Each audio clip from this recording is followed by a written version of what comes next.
Supervisor Cook, you played a major role, particularly staff member Ryan Kelly, in promoting the historic marker for Little Zion Baptist Church in your district. Could you speak to the history of Little Zion Baptist Church and its importance?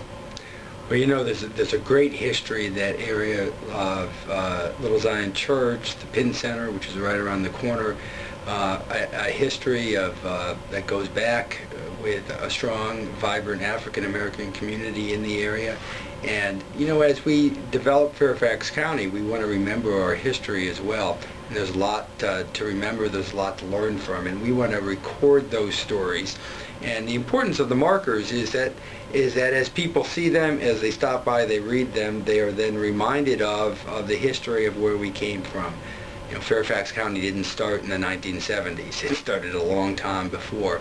And so we want to take these opportunities to remember that, to at least put a physical marker in places, and then we'll hopefully, and the real purpose of this is to jog people's interest, and so somebody maybe goes back and says, you know, I'm going to read a little bit more about that. That's a really interesting thing.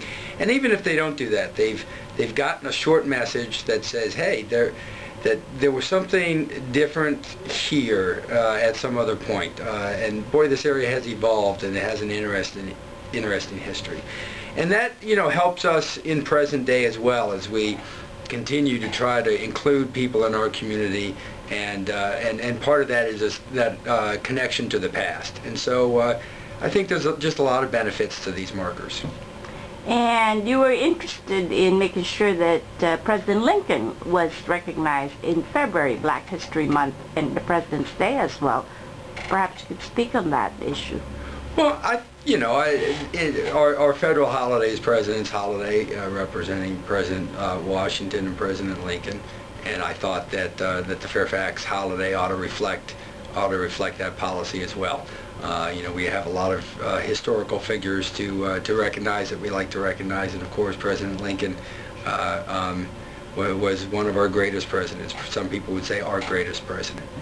Supervisor Cook, could you tell us what your thoughts are about Black History Month in Fairfax County? Well, I think it's a great opportunity to study history. You know, we all benefit from studying history, from hopefully learning from history. There's a lot of African-American history in the United States, in Virginia, in Fairfax County, and so what we ought to do for Black History Month is really take that opportunity to learn that history. There's a lot there. It's not only the history of slavery, it's a history of music, of culture. There's so much that has been brought to us through African-American history. So it's a great opportunity to learn about that, and to, you know, weave that into a common theme of, you know, we in Fairfax County are a county of people from all different backgrounds, from all over the world, and that's one of the great things that makes us such a strong society, is that we do have the benefits of all those different backgrounds, and they come all together here in Fairfax County.